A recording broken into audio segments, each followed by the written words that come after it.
Before we get going into your Hockey IQ podcast episode, I want to thank our sponsor, Rapid Shot.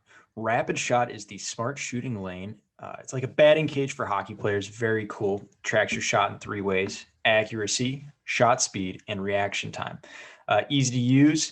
Actually, I used it when I played and was growing up. Very easy. Simply scan your phone in, select your settings, and start shooting. You can see your stats on the app and online. You can check them out at rapidshot.com. Great small business. I actually grew up with one of the owner's sons and have played with all the family members by now, just in local pickups here in Ohio. Very cool local business. Awesome product. I love it. I know quite a few NHLers have them in their homes. A lot of D1 programs have it at their rinks. So you have to check this out. Rapidshot.com. Check it out. Rapid Shot, thank you so much for sponsoring our podcast.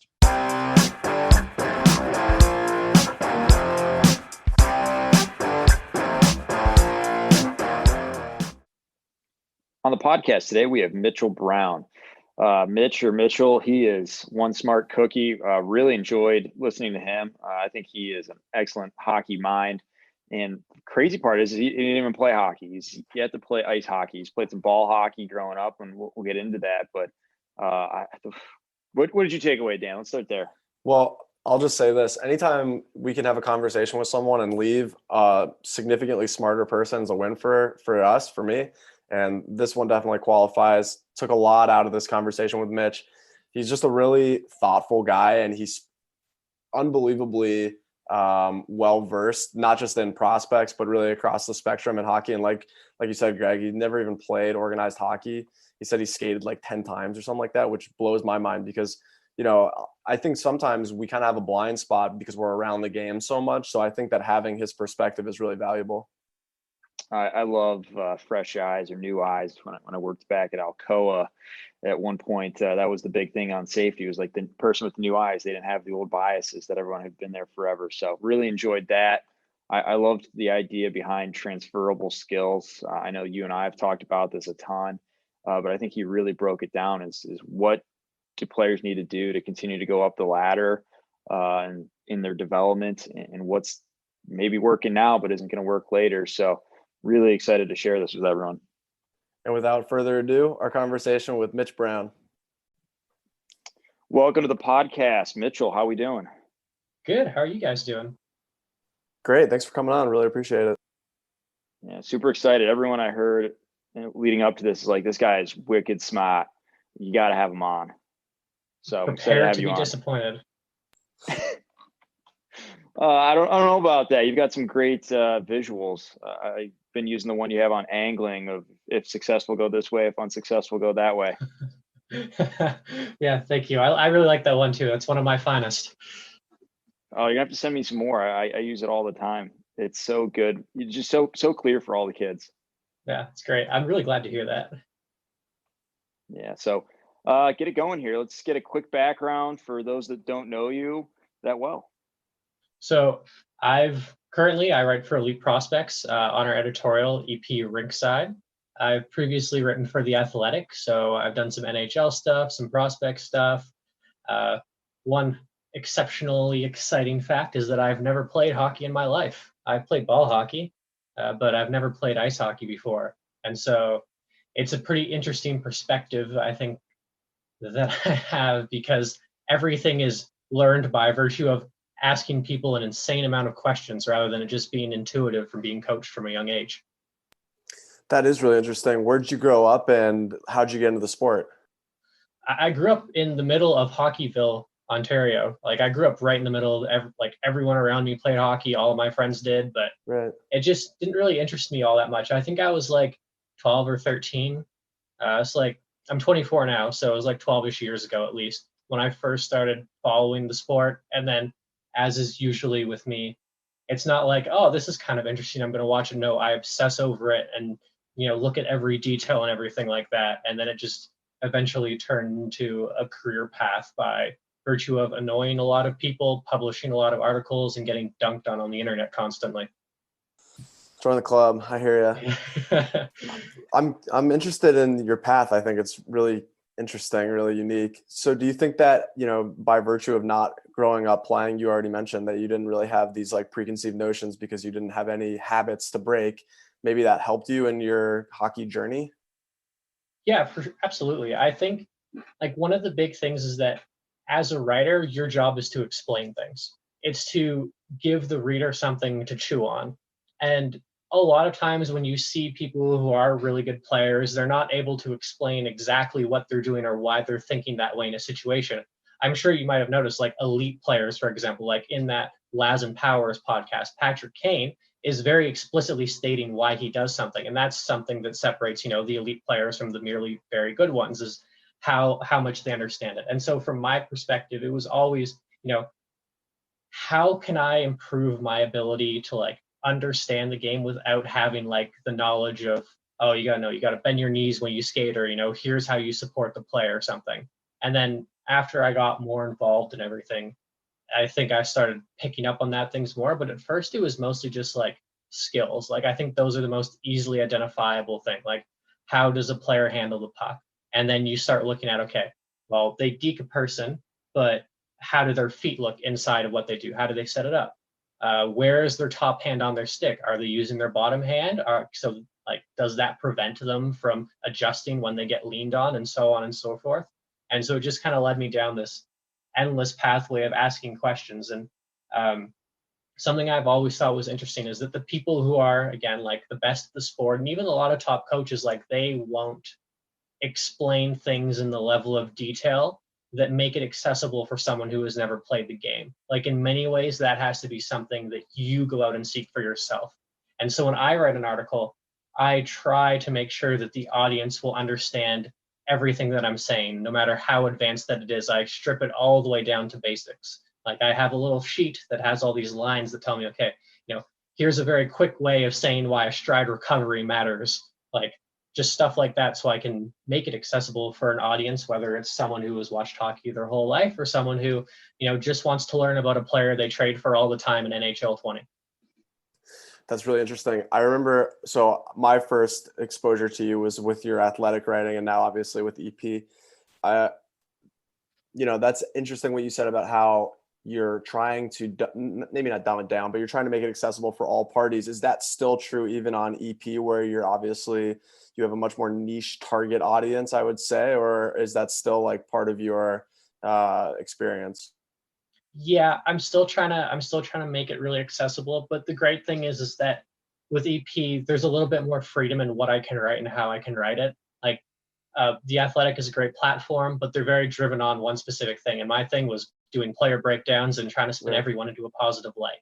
And EP Rinkside allows me to be a little bit more critical and to be a little bit more development focused. So I wrote a piece this morning on Vasily Pokolzin, and I talk about all the great things that he does, but I also talk about how skating issues lead to puck handling issues, which leads to relying on plays that won't translate to the NHL. That is interesting. I'm curious to hear your opinion on how feet affect your hands and how your hands affect the feet, and how you mirror those together. Should they be kept separate? What are your thoughts and thought processes around that?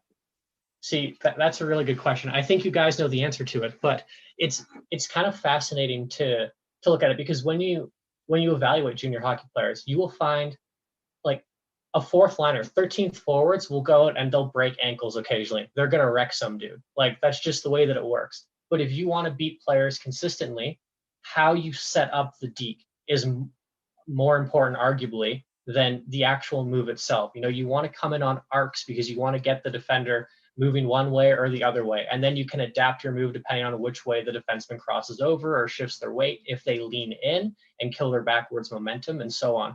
And specifically in Pokolzin's case, what he does is he keeps his top hand really locked to his hip.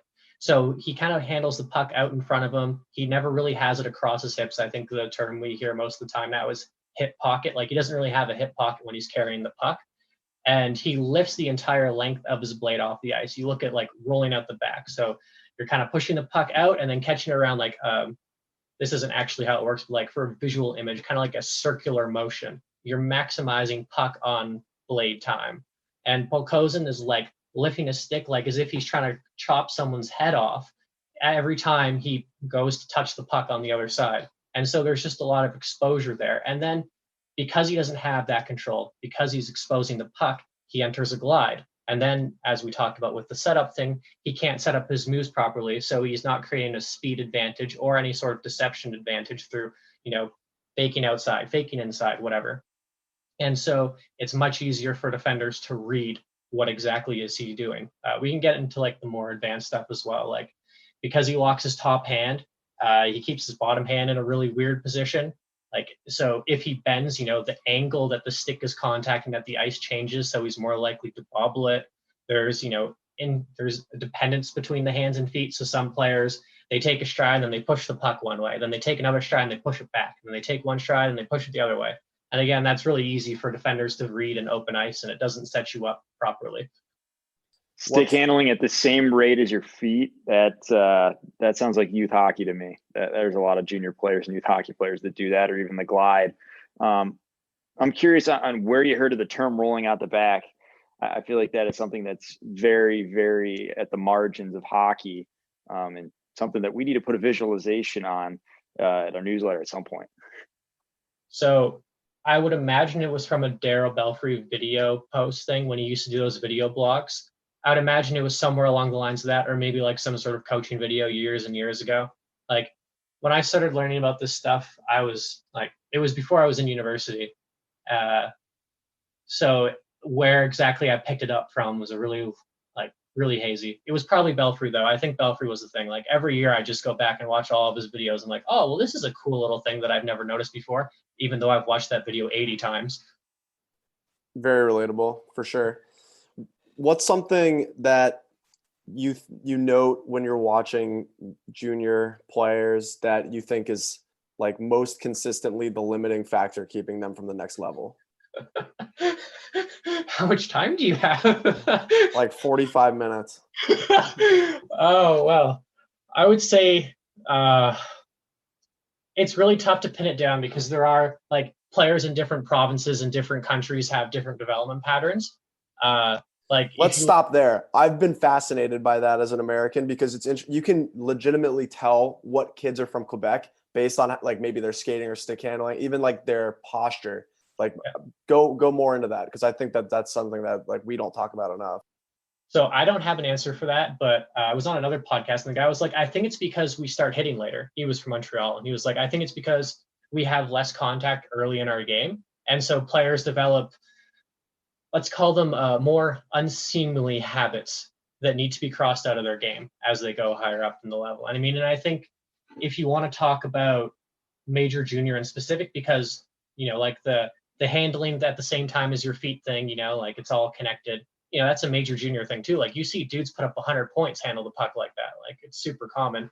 In the queue, you have a lot of players who, quite frankly, would not play in the WHL or the OHL. They just wouldn't get the ice time. Andre Tourny, who's the head coach of the Ottawa 67s, when he was with Ottawa, he came out and he was like, our 13th forward is incredible. Like, I can't believe the difference in the quality of depth. And ultimately, that's just what it is. You're drawing on a larger player base, and you're drawing on a player base that has been educated about the sport differently. That's not a slight against Quebec hockey, which continues to produce a lot of great players, but there's just, more talent accessible or available.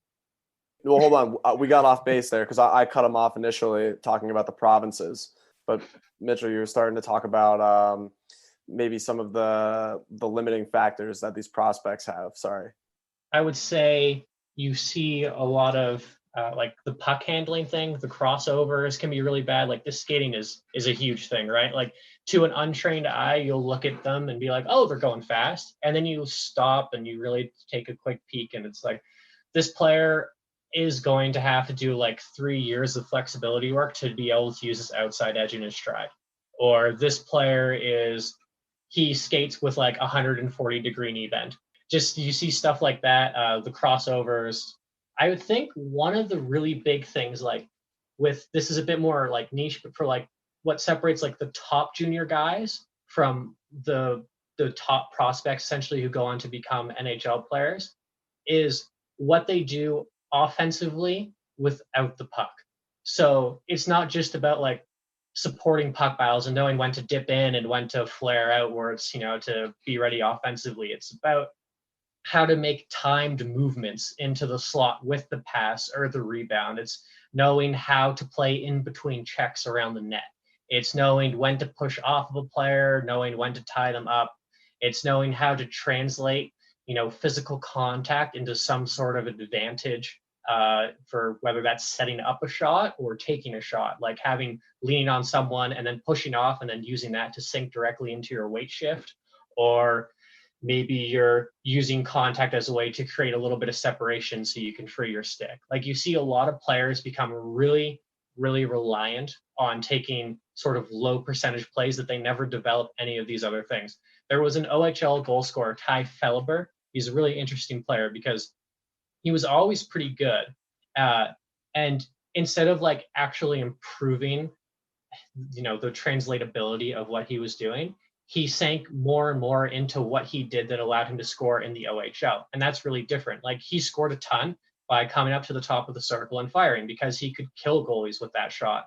But when you get to the NHL, you can't rely on that. Like, what is like a medium danger shot from the top of the circle is like a 0.4 expected goal in the NHL. Like, it goes in very infrequently. In junior, it's 0.6 because, the shooting talent is so much lower on average that it offsets the difference in goaltending.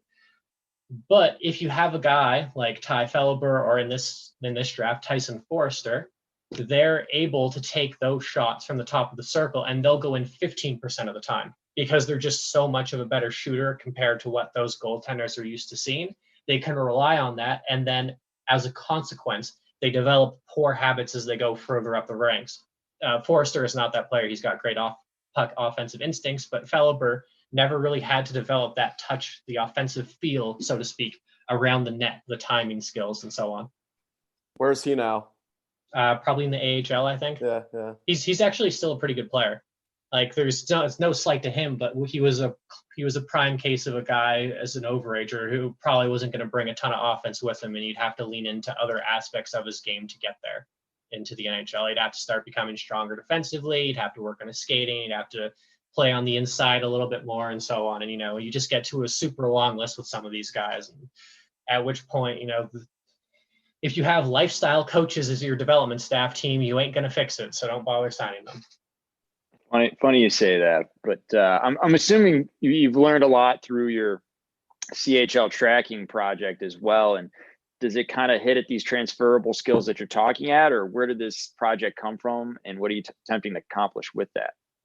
So, essentially it comes down to pattern identification, right? So when I'm watching a game, I'm looking for how do they create scoring chances? How do they exit and enter the zone? How do they do X, Y? And quite simply, our eyes hate us. They lie all the time. They hang on to like infrequent but very memorable plays at the expense of the consistently good ones. And so having that event data really helps sort of weed out the deceit that you get. The other part of it is that it just like keeps me really attentive through games and provides me with higher quality inferences through viewings. I suppose like some people don't really see it that way. Like, you'll have someone be like, oh, a 12-game sample, that doesn't align with what I saw in 3 viewings at the under 18s. Therefore, your data is wrong. It's like, all right, dude, like say that again, but slower, please. But anyway, like it kind of comes from this, it's covering Montreal Canadiens prospects. Montreal fans were kind of turning on Mikhail Sergachev. You might have heard of him. I think he's a decent player right now. He turned out all right. Yeah. And I tracked a bunch of games to figure out, what exactly was going on. And then I realized, oh, well, I need to know what his partners are doing and like his fellow defensive partners. Because like, is a controlled exit percentage of 88% like good or bad or anything? And then that just kind of morphed into me tracking all the teams. Then I started doing more draft stuff, and then I started tracking everyone, and then I'm like 700 games deep and like 2,000 hours a year in tracking and just tired. I'm tired, man. All right, I got 2 follow-ups to that, but first, what's like the end goal here with the tracking project? Like, where do you, if you could have it your way, like where does this thing take you? It makes me thousands of dollars a month. It's like step 2 profit, right? Yeah. I think it's mostly just, a way to spruce up articles and provide a little bit of unique content for people who are paying money to read at EP Rinkside or previously The Athletic. Sure. Like, that's kind of the end goal. Keep people happy, keep them engaged, keep them interested. Always try to find something new. It makes sense. And I mean, it's definitely a void that you're filling. I mean, I'm not breaking news here that, the more data we have at the junior level, the more educated people will be. I want to stay on this junior topic though, and actually really a Sergachev, because I think that he's a really interesting case study. When you're watching teams, let's just use his Windsor team as an example, because that team, that Mem Cup team, was like one of the best, maybe one of the best teams in the last, 5-6 years, and throughout the CHL. Like, when you're tracking games, I would imagine that when you're tracking a Windsor game, you're going to find, like you said, like an 88% exit or entry like rate. How do you splice out like this player is really good, but he's on a really good team versus like this team, he's a star on a bad team? Like, there's a lot of variables at play here. Like, what's your strategy for that? Yeah, that's kind of the trickiest question here, and you have to get into more nuanced stuff. So one of the things that I track is dot lane crossing entry. So how many times, there's the invisible line that runs from one face-off dot to the other one, kind of thing. How many times do they skate over that when they're rushing the puck? Because that's directly linked to entry success rates and more carry-ins. And then it's how many times do they drive the play from the outside to the inside, whether that's by passing or handling. And it's based on, so instead of just tracking, shot attempts and shot assists, you're tracking it locational data and passing data to figure out the quality of chances they're creating. Because as I've mentioned before, there are some players who can score consistently on shots that are worth absolutely nothing. And so you can instantly weed out those players by basically relying more on expected goals and expected primary assists, which historically has been the strongest indicator that I have for players who go on to be the NHL. Like, if you look at it, the leaders are like every year it's Alexi Lafreniere, Nick Suzuki. Like, those are the top guys by every single year. And so it's that kind of stuff. And also a huge part of it just comes down to identifying, and this is where the data helps, is identifying the way that they create offense. In junior, there are kind of like 3 goals, I guess, that are scored a lot that aren't really scored at the NHL level. There's the stand around in front of the net and no one touches you, and then they just whack it in. Like, you see that every game in junior hockey. There's no one tying them up.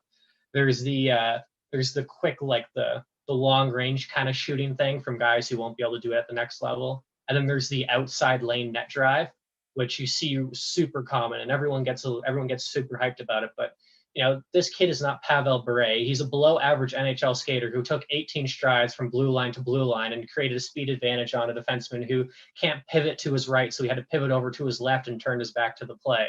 Like, you just don't score those in the NHL unless you're an incredible skater, or like your athleticism, like a Josh Anderson, for example, is off the charts. You look at those, and if they're consistently doing those, which does kind of show up in the data, you can look at, okay, the timestamp here is outside lane entry, then it's a high danger shot. Okay, and then you go back into the tape and you start figuring out, oh, well, he does this like 18 times. Jan Mishek was a good example of this. Like, this is how he generates most of his offense in the O. And so, while he's very inside driven and likes to play with contact and pressure, and you can't really teach those things, or at least not to the same level as teaching them to, make a quick cut to the inside in a different position. He's going to have to completely change the way that he attacks to become an offensive player in the NHL, and that in itself is a concern. For sure. Let's use your first example as kind of a case study here. I'm totally with you. I track where you're going, and I totally agree. Belfry's talked on this a lot too, the transferability. So let's say you're an OHL coach of a player. I'm going to use Tyler Biggs as the example. Tyler Biggs, he grew up in my same hometown. I've been following his, like when he was at Oshawa, I remember thinking to myself, like, this guy's still got a chance. But to your point, he scored a lot of stand in front of the net, bang away goals that, obviously don't transfer to the NHL. If you're an OHL coach, you want those free goals, right? Like, they help your team in the short run. They help your team win games. But you also have to understand that this is not necessarily best for my players' long-term development. Like, how are those things reconciled, if at all?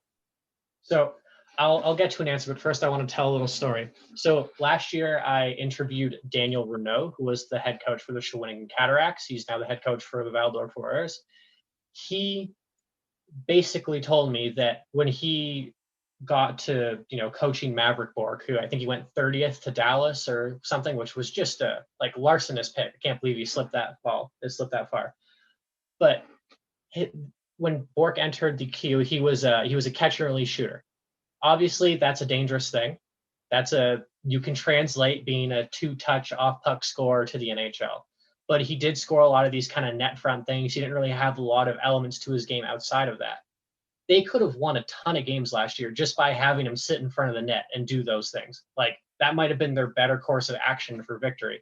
Instead, he's like, we're turning Mav into a playmaker. And so he started teaching him how to use contact to then open up lanes and find the teammates. Basically, this concept of gravity. He wanted Maverick Bourque to draw in the extra defender, bump the other guy, and then throw a pass to the open teammate. He wanted him to slow the play down and find the open outlet and teach him how to play a delay game, I guess. And it worked. Some players won't pick those things up. That's a particularly special case of a player going from, oh, look, he's a below average playmaker in the queue to one of the best.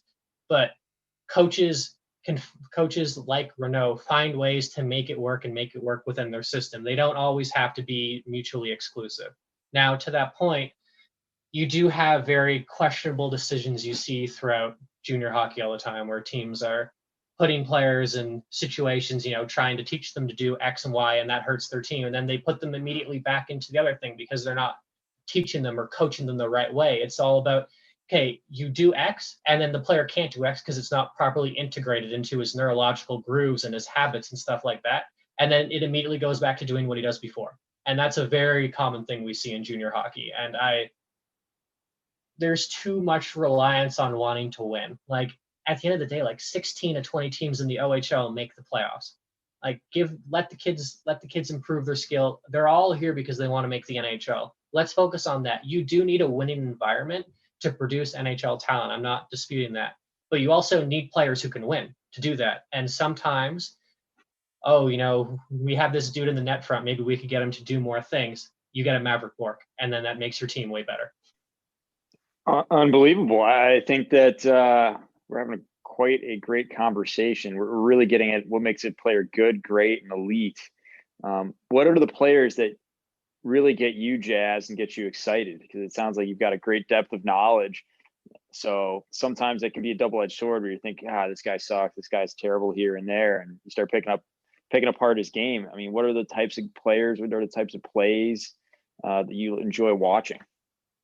Oh boy, that's a tough one. There are some players who I really like watching, but I have difficulty projecting their game, which I think kind of fits into both halves of the question. Marat Kushnedinov is a good example of this. He plays in the MHL. He's fast, likes to body players. He's a leader, checks off all the marks that you want from like intangibles value aspect. And he's also a bit smarter than your average player.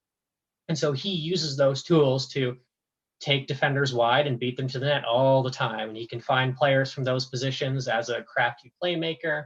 And I really enjoy that. I really enjoy the physical element that he brings, the intensity, the pace. But there's also a caution with what he can do because he doesn't play on the middle. He likes to play on the inside, but his inside game is based on beating the defender first before getting inside. And he doesn't have the creativity to consistently find the trailer to the play. And so when I look at a player like Marat, I really like what he does. I don't always think it translates. And more specifically, what I think he should do, which I think answers another part of this question, is get better off puck. More supporting plays, not trying to be the driver of the offense all the time, building speed up underneath the puck first instead of catching it flat-footed, accelerating, and then going. Like, if you're going to be fast and take the outside lane on people, you have to create as many speed advantages for yourself as you can. And that's receiving passes in stride. That's staying above the puck. That's making sure that you can work give and goes, find the open teammate, relocate, get back open, fire off a shot.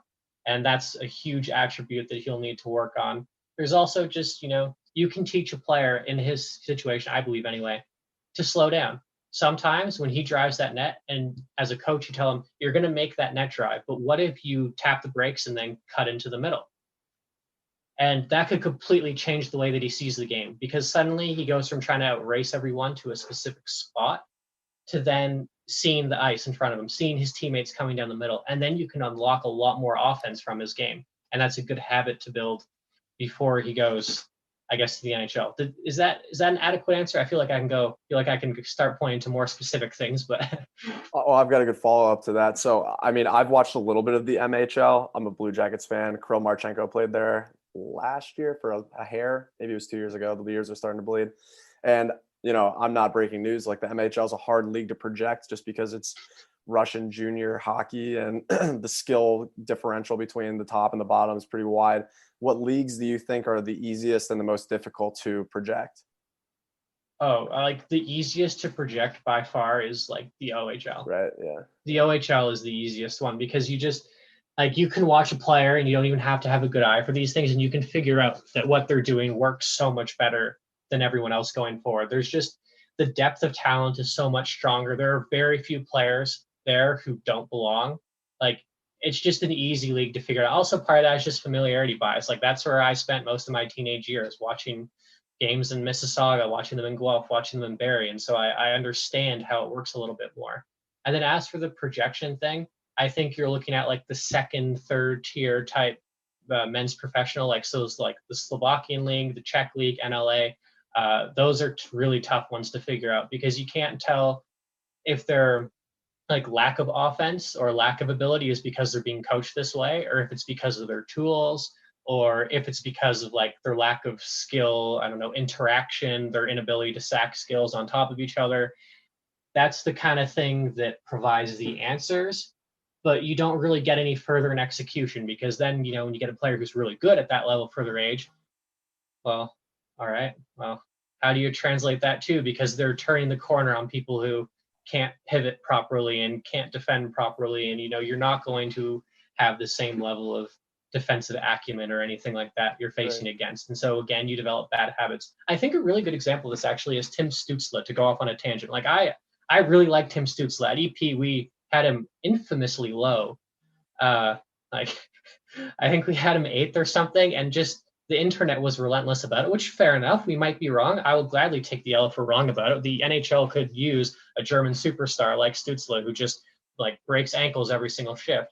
But part of his game is based on habits that are acquired through playing against inferior skill as a youth player. Like he was never really tested, and you can see that because again with the puck handling stuff, he sets up his moves on a glide. He's handling the puck in front of him. It's forcing him to rely on the accuracy of his hands and reducing his chances of grabbing the retrieval on the other side. He's just beating people to the outside constantly instead of trying to work plays into the middle. He can out handle anyone. So he just has to hang on to the puck until another opportunity opens up. Like you see lots of these plays where, you check your stopwatch, you're like, wow, this dude's had the puck for 18 seconds and has done nothing with it. And then he hits a cross slot pass because no one can stop him because no one can keep up. And he can't do that at the next level. Same with Jean-Luc Foudy. Like Jean-Luc Foudy can't skate around the ozone for 18 seconds doing nothing. It just doesn't happen. Someone's going to come over there and dispossess him, and it's going to be a turnover. And so you have to find ways to create offense earlier in possessions. You need to start scanning, in Stützle's and JFL's case. You just start scanning off puck before you receive that pass to find your quick outlet option. Like you can't dust off the puck every time you go to make a pass first. You need to make sure you get it and it's off the stick, and so on and so forth. Just lots of bad habits that you can see. And that's what made the Stützle projection, I think, trickier for us than, say, a Cole Perfetti, who certainly is a slower skater, but you see more of the manipulation ability to pull defenders one way and then go the other. We thought it was easier to improve his skating as opposed to changing a lot of habits that appear to have been built up from the time he was a young and just wrecking other German kids all the time. Right. I'm glad you went on that tangent. That was awesome. I'm fascinated by different leagues, and I want to stay on this for one more question. I mean, if you think about it, like from an American football standpoint, every player that plays in the NFL, just about 99% at least, comes from NCAA. So there's like a very finite base. Everybody's watching the same games. Everyone can kind of like read the same tea leaves. Are there leagues in particular, or maybe even teams, that you think do a really good job at developing hockey IQ? Yeah. I mean, I think a lot of it, like if you look at Swedish hockey, for example, you consistently are producing good, intelligent hockey players who don't have a ton of bad habits. You get the odd one. Like William Ballinder, right? Like he's a dude who just gets up the ice, or Philip Broberg. Like they get up the ice, just outskate everyone and try to dangle through people. And it's cool because they're huge, but it's also probably not going to work at the next level. They need to change it. But for the most part, you do get a lot of really intelligent players who think the game in a really exceptional way. Like Theodor Niederbach. He was a guy who we really liked at Elite Prospects. I had him in top number 24, I think, and he's really taken off this year. And a big part of it was, he's so much smarter than a very high level of hockey intelligence around him. And that's a really good barometer for success. And you see similar things in Finland too, where you have a very intelligent group of hockey players. Like when you watch like the J20 Super Elite or the Finnish Junior League, I'm not saying that it's superior to Major Junior in any way, but I think in the absence of skill, you do see a little bit more of players who are trying to go out of their way to make controlled plays. They're trying to be creative. They're trying to work plays up the middle. You see just a lot more skilled hockey going on. Whereas in Major Junior, you have teams that are like, you know what? You're never allowed to make a controlled exit up the middle. Don't even bother. And that's not good for development, in my opinion. That's like the MHL too. That's a classic MHL move right there. It's so hard to get a read on MHL defensemen because every single one of them has had the off the glass and out ingrained into their brain from the time they're 12 years old.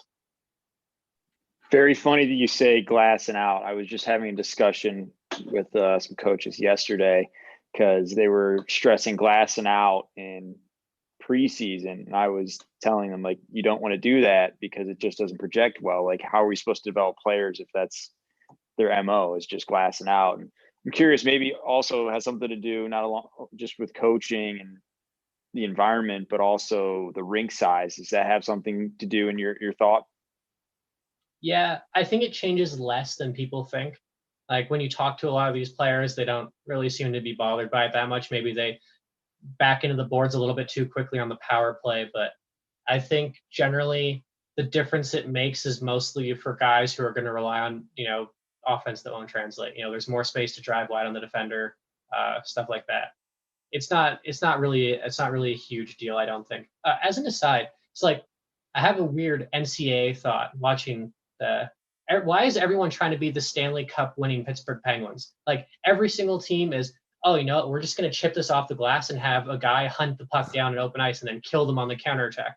It's like, no one on your team can skate that fast. Why are you doing this? Like Wisconsin did that last influence, yeah. Yeah, like Wisconsin did that last year, right? You have Cole Caulfield, Alex Turcotte, and you have perhaps one of the best breakout passers in the country in K'Andre Miller, and just like a ton of guys who are really good in breakout. And their breakout strategy was just, throw the puck up the ice and hope one of Cole or Alex can deal with it. And judging by their point totals and their performance this season, it wasn't exactly the most efficient strategy, and they never adjusted. That one blows me away. I see that all the time in every conference of NCAA hockey, and I'm so baffled. So we've talked a lot about deficiencies and skill sets and things like that.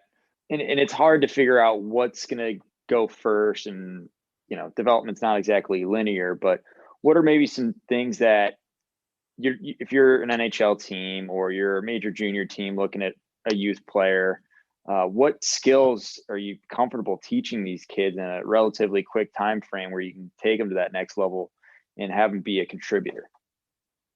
So I am not a coach by any stretch of the imagination. I have skated like 10 times in my life, but I'm here to rewrite the rule book for all you listening out here. Love that.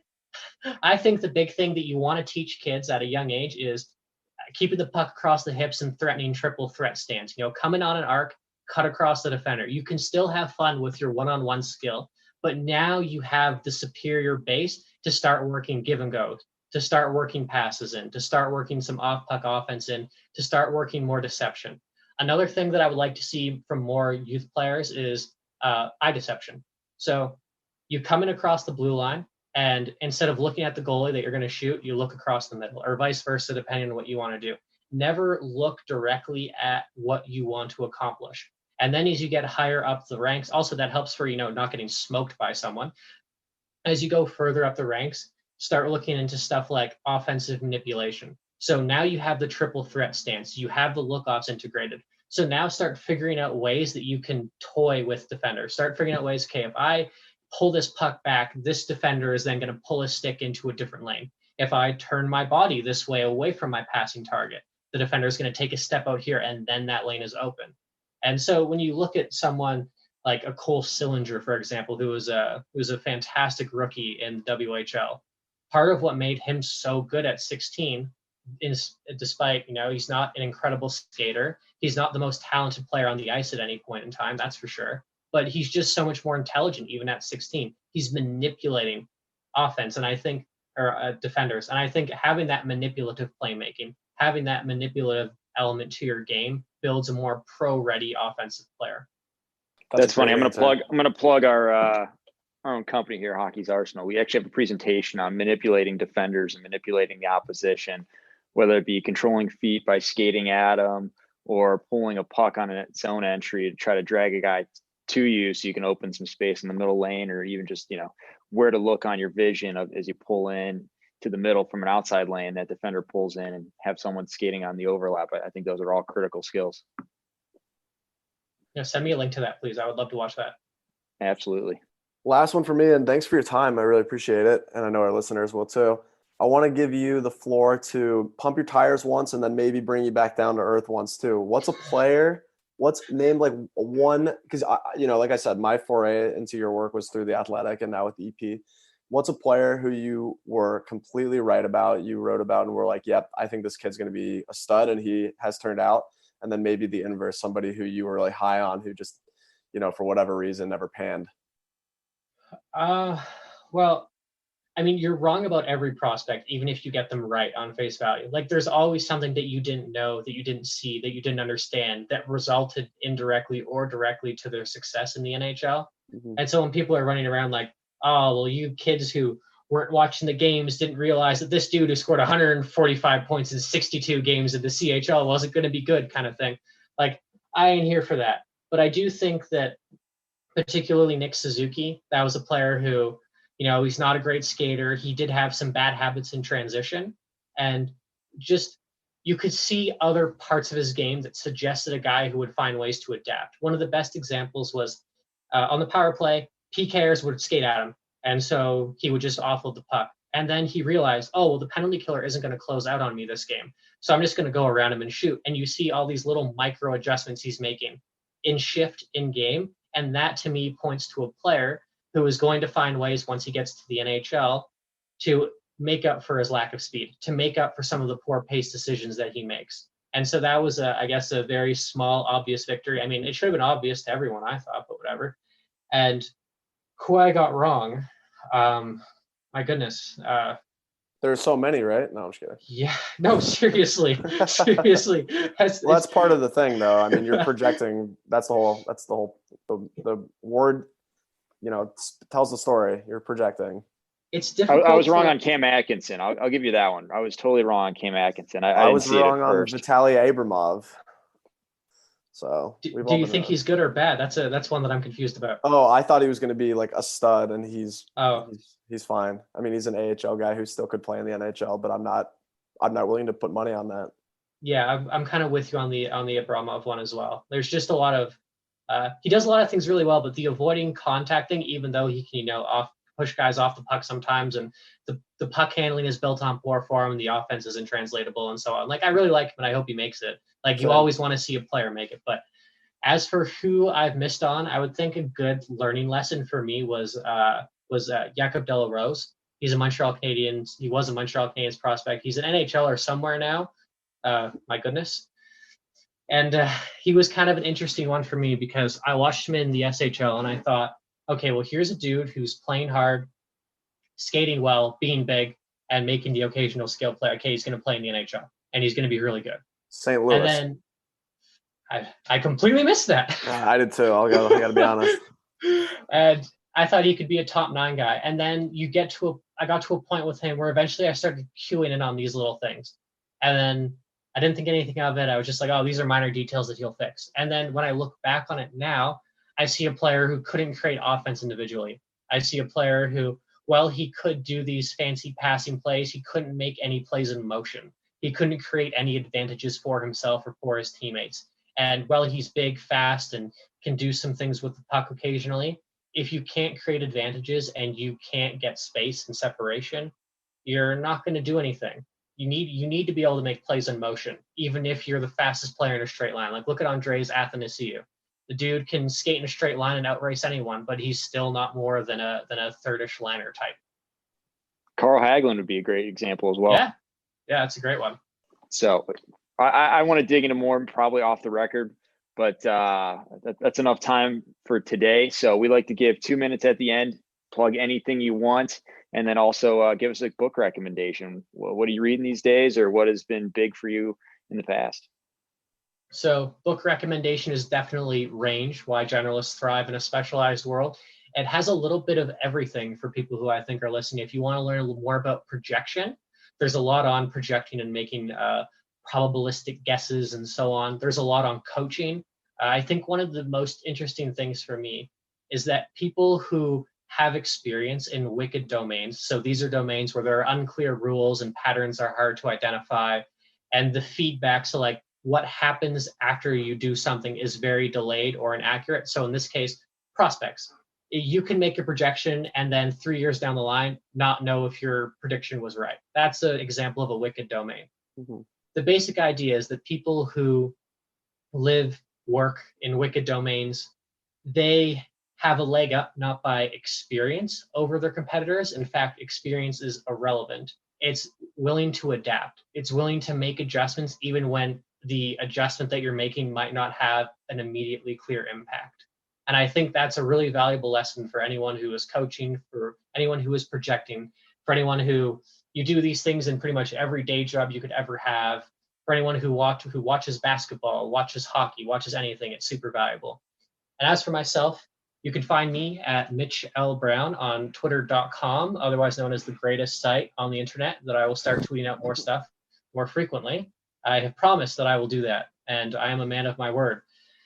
You can find my work on Elite Prospects and EP Rinkside. We have EP Premium, which allows you to search and find all these crazy players and so much more information, player pronunciations.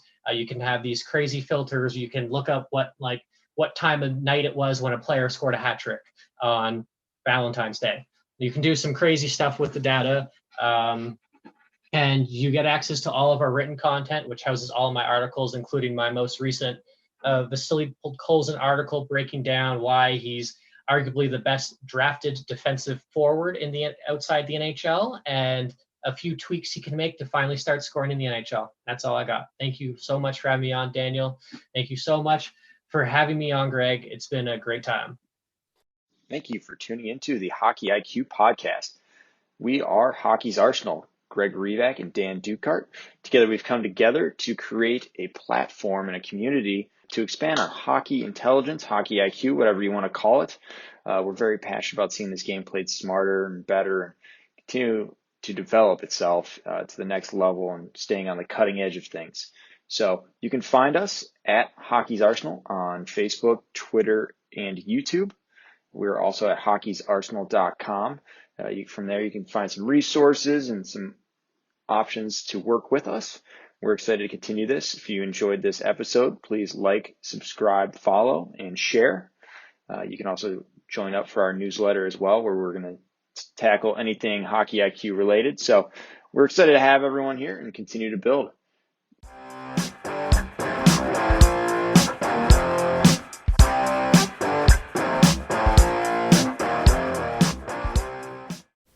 That concludes this week's episode. Thanks for joining us here at Hockey IQ. If you haven't already, take a quick moment to hit that subscribe button, give us a thumbs up, and drop a review. If you want to be a great teammate, even recommend us to a friend. You can follow us at Hockey's Arsenal on Twitter and Instagram. Check out the website, hockeysarsenal.com, where you can subscribe to the weekly newsletter. You won't regret it. Catch your buttes here next week for a brand new episode.